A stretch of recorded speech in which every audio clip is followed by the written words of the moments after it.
Hello. Welcome back to our second piece of information about Stanislavsky and the work he did. Last time we started off on a biography of Stanislavsky, taking him up until his great crisis of acting Dr. Stockman. The people loved his performance, and he himself was having a hard time enjoying it himself. He felt like he was just going through the motions, and it ripped him up inside. And so consequently, he went to Finland with his wife on vacation, taking with him all of his journals and information about performances that he had seen and performances that he'd been in over the course of many years, and sitting down to think about what could help him in this crisis. And it was during this crisis that he developed certain basic fundamental ideas which became part of what he did with the rest of his life. And this is why we think so much about Stanislavsky and talk about Stanislavsky, is that ultimately what he wanted to do was to figure out how human beings could be creative. That's it. Although there's a lot to that. How can a human being be creative? From Stanislavsky's point of view, the actor had a specific problem, which was slightly different than the problems faced by their artistic colleagues in the other fine arts. Say you're a painter and you don't feel like painting, you don't feel inspiration to paint today. Well, then you don't paint today. If you're a poet and you don't feel the inspiration to paint or to write a poem today, to put words on paper, well, you don't do that. And it's if you don't come up with a finished product today, no one will gainsay you on that. Stanislavsky, however, realized that the actor does not have that privilege. At curtain time for a performance, the actor must be ready with an inspired performance every single time the curtain opens. And it does not matter whether you feel it or not. If you don't feel inspired, you can't say, oh, well, I'm sorry you paid your money for your tickets tonight, but I'm not really feeling it today. Or even if you get up to give a performance and it's not finished, it's not a finished thing, it's just sort of lollygagging about and wandering around on stage and just saying anything that comes to mind. No, the actor is responsible when the curtain goes up to give an inspired performance every single time. How do you do that? And if you think about it in that way, it's kind of scary. How do you know that at 8 o'clock tonight you're going to be able to do that? Because in your life, you have all sorts of things that are going on. You might be having troubles with your spouse. You might be having troubles with your home. You might feel a little bit, you might have some intestinal distress. It does not matter. All of those things that are going on, the argument you had this afternoon, the disagreement you have with the other actors on stage, none of that matters because when the curtain rises, the audience has paid to see a show, a finished show, something that is complete on its own, and they're expecting to see Dr. Stockman or Romeo or Hamlet. They're expecting to see those characters. They're not expecting to see you and your troubles. So Stanislavsky was interested in figuring out how creativity works. And particularly creativity for the actor, which is somewhat different than creativity for the musician or the dancer, the other performers who also have to be ready at performance time. For the actor, Stanislavsky said you've got the problem of, say for example, you're in love with a woman. He's speaking from the point of view of the male. So you're in love with this woman, you're trying to woo her, you're working to romance her, you feel deep feelings for her. How are you going to do that? Well, if you think about it in an everyday kind of way, You'll whisper sweet nothings in her ear. It's something that usually is between you and her, and you don't do this really in front of a lot of other people, and certainly not under bright lights. But if you're playing Romeo, and you're having to produce all of this, you're having to do it in front of a crowd of 1,000 people with bright lights on you, and those people who paid the tickets would surely like to hear the words. And so the actor has a number of challenges in terms of just working with the fundamentals of what is necessary in the logistics of our art form. So that's number one. How do you deal with that? Then you have to deal with the human mechanism. And Stanislavsky took it as a matter of faith very early on that part of the most important part of dealing with these problems was not to impose something on a person, but work to understand how nature worked. And because we're talking about human behavior, he worked to understand how human nature worked. And finally, as someone who loved all different kinds of plays, is what he was working to do was to figure out how you could act and be an inspired creative artist regardless of the play that you were in. Now, this was something very new. Now, if you lived, and we've said this before in talking about acting, is if you lived in prior times or even today in different places, there is a performance aesthetic that goes along with that specific kind of play. So if you go and see kabuki theater in Asia, then a kabuki actor is that there is a performance aesthetic which, and a way, means of performance that comes with that kind of play. If you're watching Beijing opera, that kind of play has with it a certain aesthetic that goes with it, and that's how it works out. If you were in Shakespeare's time, if you've read Shakespeare's plays, you realize that within the great variety of characters that he's created and the different stories that he tells, is that all of those plays, though, are structured within a particular kind of aesthetic in terms of how language works, how we're dealing with the stage, and so forth. So there are certain similarities in the aesthetics of those times and places.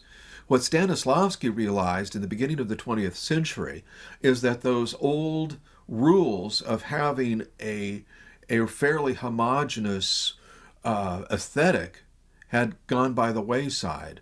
And so if you were a performer and an actor, how could you act creatively, regardless if you were in a Gilbert and Sullivan operetta or in a Chekhov play or in a symbolist play by Maurice Maeterlinck, all of which he had quite a great deal of experience with, not to mention doing a classic play from Russia's own culture, like Gribyetov's Woe from Wit, or Gogol's The Inspector General, or the Government Inspector, is that as you look across all of these different kinds of plays, they all have a different kind of aesthetic. So as an actor, how can you bring yourself creatively to the material, regardless of where the material came from? Those were the problems Stanislavsky set for himself. And so over the course of the rest of his life, he worked with actors in working to understand better the processes of how actors do what they do. And so here is a chart. Now, this chart is not the end-all and be-all of understanding acting or even understanding Stanislavsky's ideas about acting, but it is a compact way of understanding the basic parts of some of what Stanislavsky was getting at. So let me take you through some of the different parts of this chart and explain them in an abbreviated form. So if you look at the whole chart, you'll notice that how it looks. And some people describe these in different ways. Some people look at these as if they're lungs. and two lungs with a spine going up the middle. Some of these look at the lines going up to the right and to the left as if they're vines and organically coming up together towards the point. Whatever you think is an appropriate way of thinking about this, lungs or vines or flowering plants or whatever, is that there's the notion that this is a natural thing. This is something that grows. This is not something that Stanislavsky said from the outside or imposed his ideas. It was a person working to observe nature as it was and working to describe it the best he can. In this way, he is really no different than Galileo, someone who spent long hours during long, hot Italian summers without the benefit of calculus, watching different weighted globes go down different inclines as he timed them, using his own pulse as a timepiece. And as you understand this, is that today Galileo's concepts about motion and about how matter and motion works, so forth, is something that you learn in the 5th or 6th grade in modern days. You didn't have to go through all of those long hours and long days and long weeks and long months working to puzzle it out. And so some of Stanislavsky's ideas almost seem elementary or commonplace today, but it's because he went to the trouble of working to observe himself and other actors and what they did. At the bottom are 3 boxes. Now, in pre-Christian Russian mythology, the world is resting on 3 whales. And so Stanislavsky uses that metaphor here to some degree, is that the system that he has developed, it rests on 3 boxes. And those 3 boxes encapsulate the notion of what he's thinking about. Number 1 is very straightforward, and that is the art of the dramatic actor, which also includes inner and outer action. His notion of acting is that it is active, is that the action is most important. In this way, he's a lot like our old friend Aristotle in the Poetics. Action is the most important thing. Second, we have Pushkin's aphorism. Alexander Pushkin was a Russian poet at the beginning of the 18th century, beginning of the 19th century, in the early 1800s. And one of the things that he said in an essay on defense of Shakespeare is that what we're looking for in a play is not this kind of reality or that kind of reality. What we're looking for is the truth of the emotions given the circumstances of the story. And this is something that's very important to Stanislavsky, which is that when you're doing a play, that what is of very great importance to the actor is the precise context, the precise circumstances that are offered or given by the playwright for that specific play. And the third point here is very important as well, is that the only way that you're going to be creative is with your subconscious mind, but the only way that you can get your subconscious mind to be creative is through training of your conscious mind. If you've ever done a creative project of any kind before, you know that what makes it really creative are those times when you're not thinking about it in the front part of your head, but when you're thinking about it from the back part of your head. When something is going on back behind you, that's when things are most creative. And so Stanislavsky realized that our subconscious is where a lot of our creativity takes place. The thing is, by definition, it's unconscious, it's subconscious. It's not something that we have directed our conscious mind to directly grasp. And trying to get to your subconscious mind directly is like trying to grab a fish in water. Every time you try to grab at it is somewhere else. Or trying to grab smoke. If you try to grab a puff of smoke, is that you try to grab it, it's always somewhere else. And that was what Stanislavsky realized, is that the way to get to the subconscious is to work on the conscious mind so that you could lure the subconscious to creativity, to inspiration, to doing that which will affect an audience and keep yourself involved in what is going on stage. Now, as you go up the right and left side of this drawing, if you go up the right side, there's a word there that in Russia that basically means that we're talking about the exterior form of the role. And Stanislavsky was someone who understood very clearly about the exteriors of a role, what it means for movement, what it means for voice.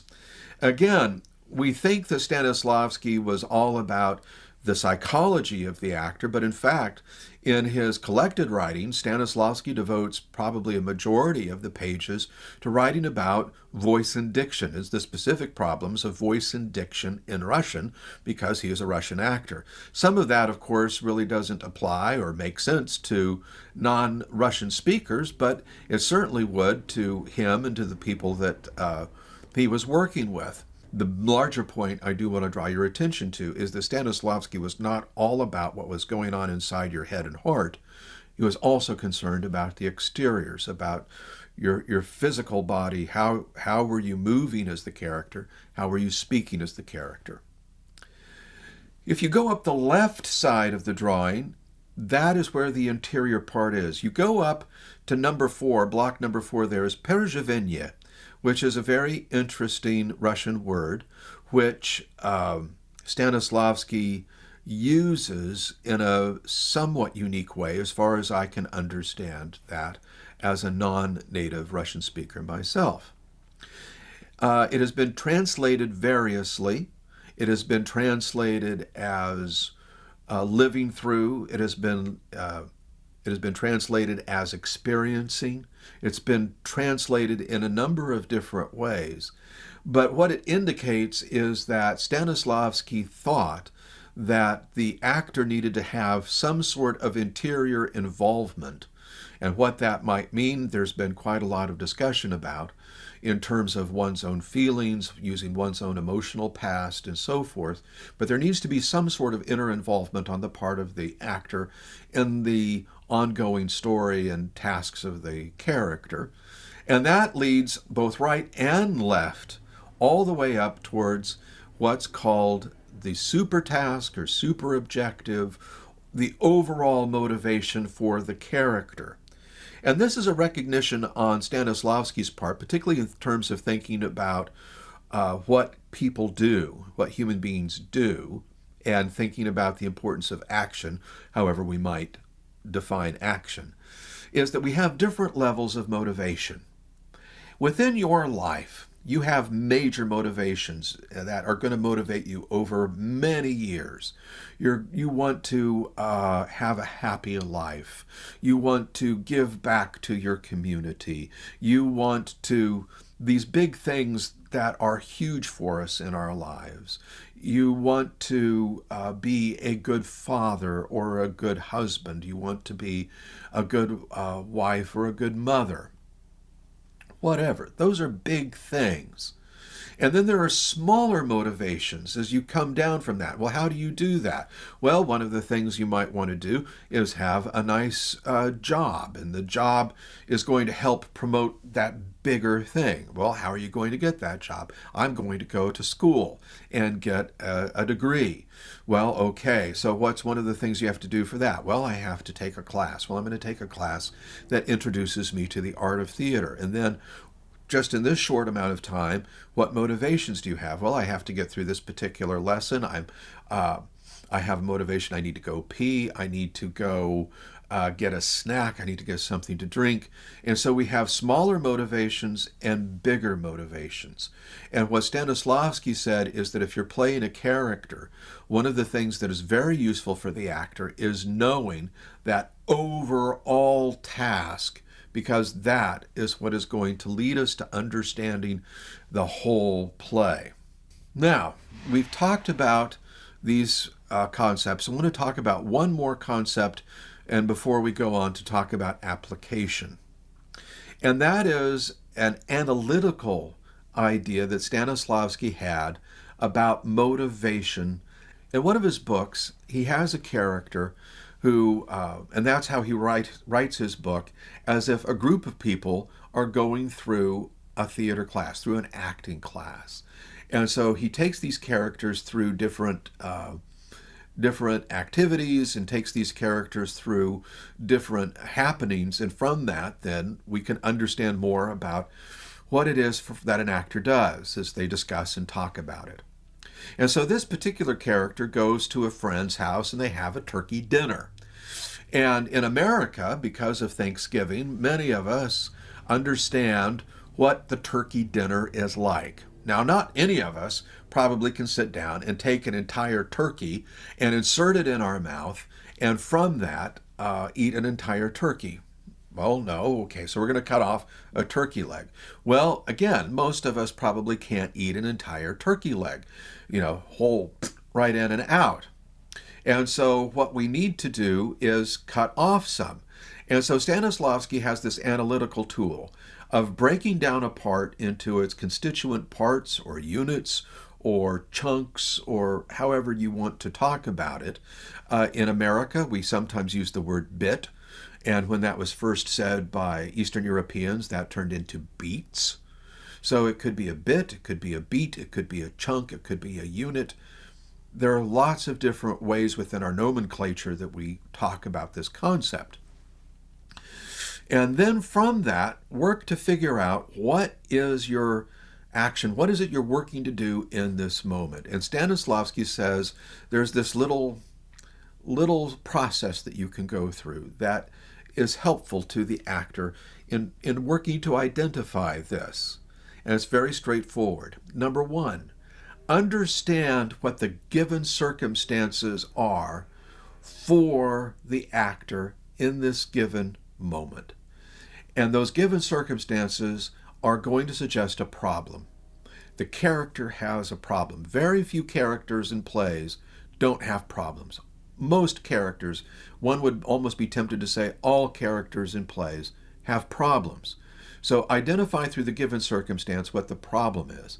That problem is something that is solvable by action. So you're going to do an action to solve that problem. That's a strategy.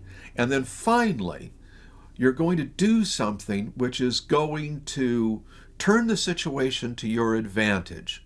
Because none of us get up in the morning and say, boy, I hope things go against us today. Things might, but that's not how we plan the day. What we do is we work to turn things to our advantage. And the way we do that is by adjusting our tactics to whatever it is we're doing. So say, for example, my problem is that I'm here in my attic, but I want to be in Philadelphia. Well, how am I going to get to... So my problem is I'm here. I need to get to Philadelphia. My strategy here, and this is strategic thinking, is I need to get to Philadelphia. Well, how am I going to get to Philadelphia? There are lots of different ways to get to Philadelphia. There's a waterway that goes into Philadelphia. Can I get on a boat that goes down the river into Philadelphia? Or do I have a hot air balloon and I can float to Philadelphia?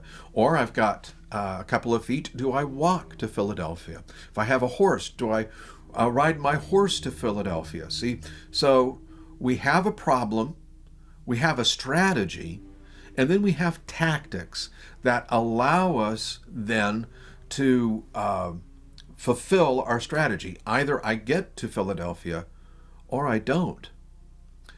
Okay? It's a very straightforward binary sort of thing, is that if you're working to do something, you either succeed or you don't. If I reach out my hand to you and I say, give me your keys, please, either you're going to give me your keys or you're not. But if I really need your keys, because I really need your car, because I really need to get to Philadelphia, then if my first stratagem, if my first tactic doesn't work, please give me your keys, I ask nicely, and you don't give them to me, then I need to make adjustments and change my tactics and do something else to get the keys so I can get your car and get to Philadelphia.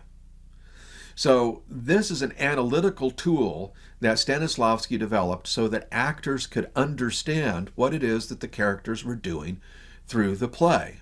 And I would work on my character and you would work on your character, and we would come together in rehearsal and test those out. So this takes us through the second part of understanding Stanislavsky and understanding what Stanislavsky was about. When we next come together, we'll talk about what Stanislavsky's idea, how Stanislavsky's ideas work in the modern theater today for actors in theater and film and TV, and how actors use those ideas. See you next time. Be safe.